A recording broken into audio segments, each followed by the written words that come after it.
மாவட்டம் ஆத்தூர் அருகே ஏத்தாப்பூர் கிராமத்தில் புதிதாக கட்டப்பட்டுள்ள ஸ்ரீ பாப்பாத்தி அம்மன் திருக்கோவிலில் கும்பாபிஷேக விழா வெகு விமர்சையாக நடைபெற்றது. விழாவின் முன்னதாக மகா கணபதி ஹோமம், நவகிரக ஹோமம், பூர்ணஹாதி, கண் திறப்பு, தீர்த்த குடம், முளைப்பாரி எடுத்தல் உள்ளிட்ட நிகழ்ச்சிகள் நடைபெற்றது. அதனைத் தொடர்ந்து காலையில் 3ஆம் கால 4ஆம் கால யாக பூஜைகள் நடைபெற்றது. அதில் பூஜிக்கப்பட்ட புனித நீரை சிவச்சாரியார்கள் மேளத்தாள வாத்தியங்கள் முழங்க கோவிலின் கோபுரத்திற்கு எடுத்து சென்று கலசத்தின் மீது ஊற்றி கும்பாபிஷேகத்தை சிறப்பாக நடத்தினர். அதன் பின்னர் கோவிலில் திரண்டிருந்த பக்தர்கள் மீது புனித நீரை தெளித்தனர்.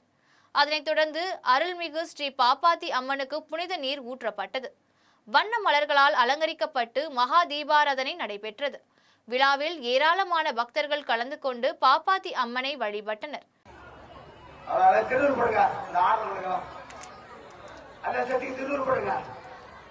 ஐயா பூசாரி